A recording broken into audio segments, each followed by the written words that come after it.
मित्रांनो, मी आहे कल्पना. आपल्या सगळ्यांचे स्वागत आहे माझ्या नवीन व्हिडिओमध्ये. मी आज बनवणार आहे 6 प्रकारच्या कोरड्या चटण्या. तर चला पाहूया. तर 6 प्रकारामध्ये आपण बनवणार आहोत तिळीची चटणी, जवसाची चटणी, कारळची चटणी, लसूण चटणी, खोबरा चटणी आणि शेंगदाणा चटणी. आपण सर्वप्रथम शेंगदाणा चटणी बनवूया. गॅसवर कढई ठेवलेली आहे, गरम झालेली आहे. आपल्याला शेंगदाणे भाजून घ्यायचे आहेत छानपैकी. शेंगदाणा चटणी तर ही आपल्याला सर्वांनाच आवडते. आपण मस्तपैकी जेवणासोबत खाऊ शकतो, परत धपाट्यासोबत खाऊ शकतो, मुलांना टिफिनमध्ये सुद्धा देऊ शकतो आपण. तर आपले शेंगदाणे भाजून झाले आहेत छानपैकी. तर आपण ह्याला काढून घेऊया. एका प्लेटमध्ये काढायचे आहेत आपल्याला. आपले शेंगदाणे छानपैकी भाजलेले आहेत. आपण ह्याला 5 मिनिट थंड होण्यासाठी ठेवूया. आपले शेंगदाणे आता थंड झालेले आहेत.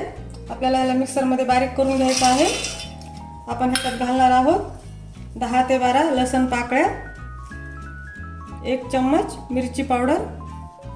तुम्ही हवं तर जास्त घालू शकता ह्याच्यामध्ये, तिखट खात असाल तर. अर्धा चम्मच मीठ आणि अर्धा चम्मच जिरे. आणि ह्याला आता आपण मिक्सरमध्ये काढून घ्यायचं आहे. तर चला, आपली शेंगदाणा चटणी बनवून तयार झालेली आहे.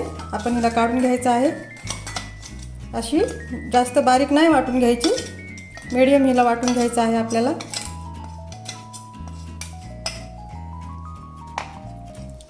अशी मस्त चटणी झाली आपली तयार.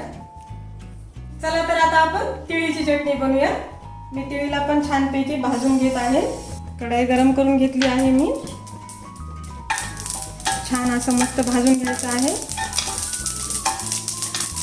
तिळीला आपण थोडं मंद आचेवरच भाजायचं आहे, कारण ती उडती, सारखी तडतड करत असते. आता आपली तीळ छानशी भाजून झालेली आहे. अशी थोडीशी ब्राऊन कलरची भाजायची आहे आपल्याला. चला तर आपण आता काढून घेऊया. आपली तीळ छान भाजलेली आहे. तिळीला आपण 5 मिनिट थंड करायला ठेवूया, नंतर वाटून घेऊया आपण चटणी. आपली तीळ थंड झालेली आहे. आपण आता तिळीला मिक्सरमध्ये काढून घ्यायचं आहे. आपल्याला याच्यामध्ये ॲड करायचं आहे 5 ते 6 लसूण पाकळ्या, अर्धा चम्मच मीठ, अर्धा चमचा मिरची पावडर आणि अर्धा चमचा जिरा. चला, ह्याला आपण मिक्सरमध्ये आता काढून घेऊया. आता तिळाची चटणी बनवून आमची तयार झालेली आहे. आपण ह्याला काढून घेऊया.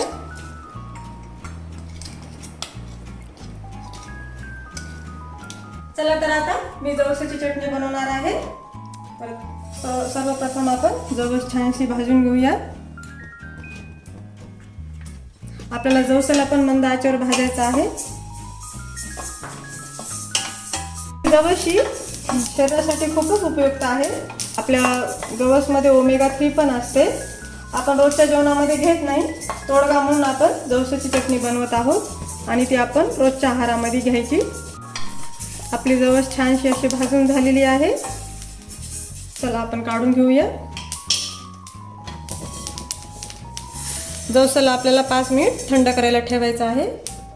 जवस आपली थंड झालेली आहे. चला तर आपण मिक्सरमध्ये चटणी काढून घेऊया. ह्याच्यामध्ये घालायचे आहे आपल्याला 7 ते 8 लसूण पाकळ्या, 1 चम्मच लाल मिरची पावडर, अर्धा चमचा मीठ आणि अर्धा चम्मच जिरे. आणि ह्याला आपण आता मिक्सरमध्ये काढून घ्यायचं आहे. आपली जवसाची चटणी बनवून तयार झालेली आहे. चला तर आपण काढून घेऊया.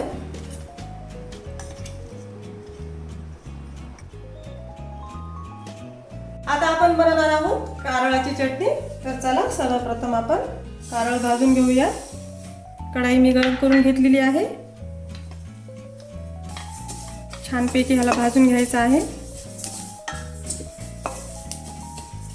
कारळमध्ये प्रोटीन जास्त प्रमाणात असतं आणि फॅटी ॲसिड पण भरपूर असतात, जे की आपल्या शरीरासाठी खूप उपयुक्त आहे. पण कारळ आपण दररोजच्या जेवणात घेत नाही, म्हणून ही चटणी अशी मस्त बनवून ठेवायची आणि रोजच्या आहारामध्ये घ्यायची. आपले कारळ आता छानसे भाजून झालेले आहे. मी याला काढून घेते आणि ह्याला 5 मिनिटासाठी थंड करायला ठेवून द्यायचं आहे आपल्याला. कारळ आपण मिक्सरमध्ये टाकून घ्यायचं आहे. 7 ते 8 लसूण पाकळ्या घालायच्या आहेत आपल्याला. 1 चमचा मिरची पावडर, अर्धा चमचा मीठ आणि अर्धा चमचा जिरा. चला आपण मिक्सरमध्ये काढून घेऊया. आपली कारळ चटणी बनवून तयार झालेली आहे. आपण हिला काढून घेऊया आता. मस्तपैकी चटणी बनली आहे आपली कारळाची. चला तर आपण आता बनवणार आहोत खोबरा चटणी. तर छानपैकी खोबऱ्याला आपण भाजून घेऊया. कढई मी गरम करून घेतलेली आहे आणि खोबऱ्याचे असे बारीक बारीक स्लाइस करून घेतलेले आहेत मी, जेणेकरून आपलं खोबरं लवकर भाजलं जाईल. छानपैकी लालसर भाजून घ्यायचं आहे आपल्याला खोबऱ्याला.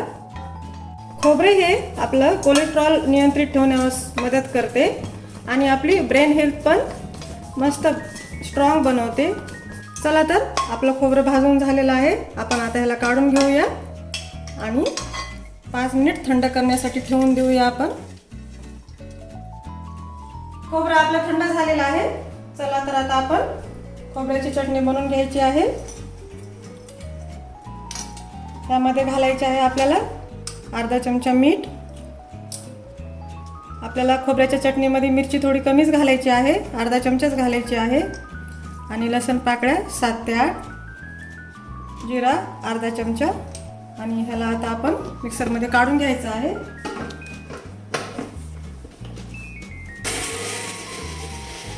नारळ चटणी बनवून तयार झालेली आहे आपली.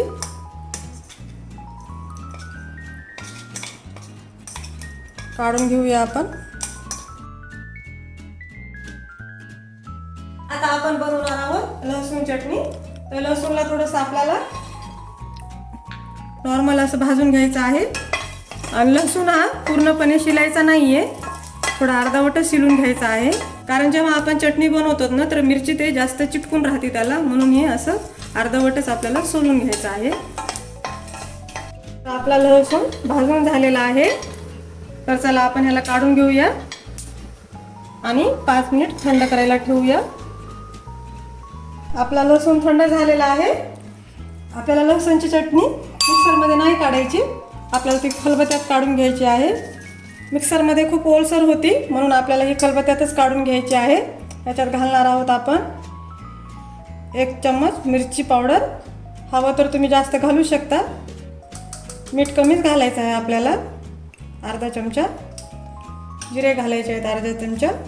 आणि ह्याला आपण आता असं वाटून घ्यायचं आहे छानपैकी. हवं तर तुम्ही मिरची जास्त घालू शकता ह्याच्यामध्ये. आपल्याला लसूणची चटणी जास्त बारीक नाही करून घ्यायची आहे, मिडियमच ठेवायची आहे आपल्याला. हे असं लसूण ओला होते म्हणून आपण मिक्सरमध्ये काढत नाही आहे. चला तर आपली लसूण चटणी तयार झालेली आहे. आपल्याला ह्याच आकाराची चटणी वाटून घ्यायची आहे. काढून घेऊया आपण चटणी.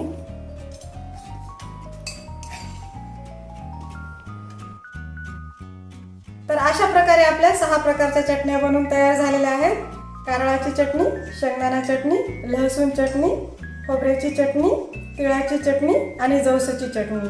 ह्या चटण्या हवाबंद डब्यामध्ये भरून ठेवायच्या आहेत आणि रोजच्या जेवणामध्ये एका चटणीचा समावेश करायचा आहे. तर तुम्हीही ह्या चटण्या बनवा आणि रोजच्या आहारामध्ये चटण्यांचा समावेश करून घ्या. आणि तुम्हाला माझा व्हिडिओ कसा वाटला मला कमेंट्स करून नक्की कळवा. आणि माझा हा पूर्ण व्हिडिओ पाहिल्याबद्दल धन्यवाद. तर अशाच प्रकारच्या रेसिपीसाठी माझ्या चॅनलला सबस्क्राईब करायला विसरू नका. आणि लवकरच भेटू आपण नवीन व्हिडिओमध्ये.